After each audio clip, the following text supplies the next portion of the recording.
Good morning, children. How are you all? Hope you're all fine and doing well. In yesterday's class, we learned about causes of acute and chronic diseases and causes of diseases. Today, we will continue the topic. Yesterday, we completed till here. So, what was there in the topic? क्या था ये topic में? Virus अकेला अपने को disease causing में contribute नहीं कर रहा. कौन कौन हेल्प कर रही है वायरस को? जेनेटिक डिफरेंस और पुअर हेल्थ, मतलब पुअर नरिशमेंट. अपन कम खाना, बहुत कम खाने से भी अपने को डिसीज़ अटैकिंग होने के चांसेस रहते. सो आप कंटिन्यू करेंगे. Why was there no clean drinking water for the baby? Question क्या है? वो क्लीन वाटर क्यों नहीं था वो बेबी के लिए? Perhaps because the public services are poor where the babies families lives. तो ये जो बेबी के फैमिली जहाँ रह रही वहाँ पे पब्लिक सर्विसेज क्या है? कम है, पुअर है. तो पब्लिक सर्विसेज क्या? जैसे कि डेली अपने पास ड्रिंकिंग वाटर सप्लाई हो रहा ना, तो ये बेबी जो एरिया में रह रहे हैं वहाँ पे उन लोगों को ये सफिशेंट सप्लाई ऑफ वाटर नहीं है. सो पॉवर्टी और lack of public services become third level causes of the babies disease. तो ये क्या है? Third level. पॉवर्टी मतलब गरीबी, और लैक ऑफ पब्लिक सर्विसेज मतलब ऐसे पब्लिक सर्विसेज की तंगी की वजह से, यानी कमी की वजह से क्या हो रहा? ये बीमारियां फैलते या फिर बीमारियां अटैक होने के चांसेस रहते. It will now B obvious that all diseases will have immediate causes and contributory causes. Also, most diseases will have many causes rather than one single cause. How do the individual and environmental cleanliness acts as disease causing factors? Think yourself. तो अपन बोले थे ना starting में, क्या बोलिए थे अपन starting में कि एनवायरमेंटल क्लीनलीनेस मतलब अपने आसपास की सफाइयती से भी अपनी हेल्थ पे अफेक्ट होता बल्कि. तो इसके बारे में सोचो आप लोग. नेक्स्ट टॉपिक क्या है?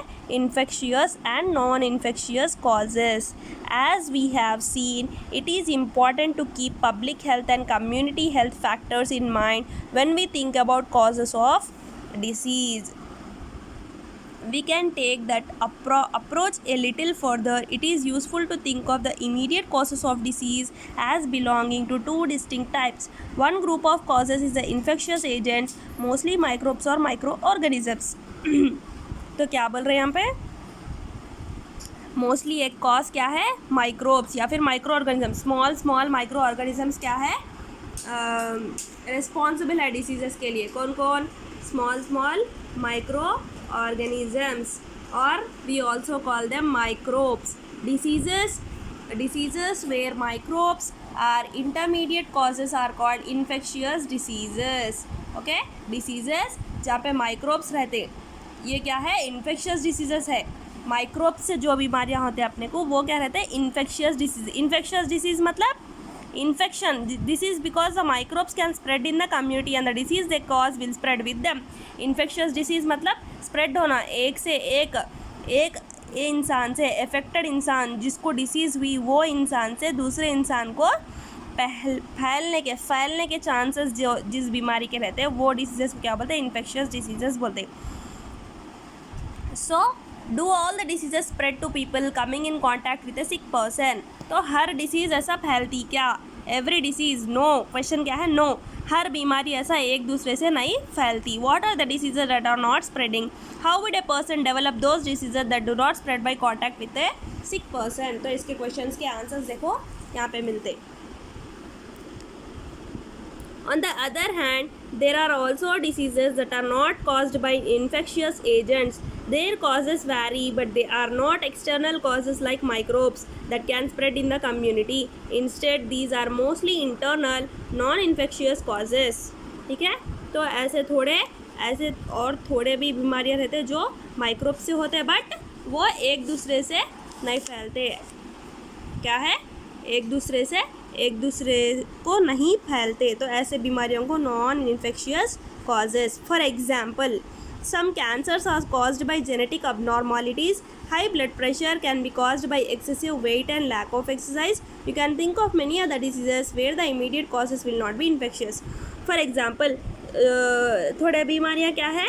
एक इंसान से दूसरे इंसान को नहीं फैलते। एग्जाम्पल कैंसर, अगर कैंसर हुआ अपने को तो अपने से वो दूसरे इंसान को नहीं फैलते ऐसे बीमारियाँ। क्यों कैंसर क्यों होता? जेनेटिक अबनॉर्मालिटी, वो इंसान के अंदर के जीन्स की अबनॉर्मालिटीज़ की वजह से कैंसर होता। और high blood pressure, high BP क्यों होता? क्योंकि excessive weight and lack of exercise, weight ज़्यादा होने से और लैक ऑफ एक्सरसाइज करने से बीपी यानी ब्लड प्रेशर होता। सो ये क्या है? ब्लड प्रेशर भी एक दूसरे की फैलने की बीमारी नहीं है ये blood pressure. The ways in which diseases spread and the ways in which they can be treated or prevented at the community level would be different for different diseases. This would depend on a lot on whether the immediate causes are infectious or non-infectious. तो जो disease spread हो रही, जिस वे में disease spread हो रही और उस स्प्रेड होती हुई डिसीज़ को कैसा ट्रीट करना है, तो कैसा प्रिवेंट करना है। प्रिवेंट मतलब पूरा जड़ से मिटा देना है वो बीमारी को, तो उसको प्रिवेंशन बोलते। सो ये क्या होता है? हर बीमारी को, हर डिसीज़ का अलग है ये, हर डिसीज़ का ट्रीटमेंट अलग है ना। अपन पूरे डिसीजेस, कौन सी भी डिसीज़ हुई तो अपन एक तरह का इंजेक्शन या फिर एक तरह की टैबलेट नहीं देते, तो हर डिसीज़ का एक अलग अलग ट्रीटमेंट है। This would depend on a lot on whether the immediate causes are infectious और नॉन इन्फेक्शियस। तो एक पर्टिकुलर बीमारी, एक पर्टिकुलर डिसीज़ को कोई ट्रीटमेंट अगर अपन को बनाना है तो वो किसके बेसिस पे बनाते हैं? इन्फेक्शियस और नॉन इन्फेक्शियस, मतलब वो बीमारी या तो फैलने की है या फिर नहीं फैलने की है। तो ये बेसिस पे उन लोग क्या करते हैं? ट्रीटमेंट निकालते वो डिसीज़ का। List any 3 reasons why you would think that you are sick and out to see a doctor. If only one of these symptoms were present, would you still go to the doctor? Why or why not? तो question क्या है यहाँ पे? कोई 3 regions दियो, क्यों देना ये reasons? Why you would think that you are sick. So इसमें क्या है अब? 3 रीजन्स अपने को मालूम करना है क्यों अपन सिक है। तो अगर अपन सिक है तो डॉक्टर के पास जाना है, गए तो if only one of these symptoms were present would you still go to the doctor. Why और वाई नॉट? अगर ये अपने को डिसीज़ के बारे में मालूम है या फिर उसके 3 सिम्टम्स अपने को मालूम है तो तुम डॉक्टर के पास जाना ज़रूरी क्यों समझ रहे। In which of the following case do you think that the long term effects on your health are likely to be most unpleasant. देखो फॉलोइंग केसेस में, इफ़ यू गेट जॉन्डिस ज़्यादा दिन तक रहता।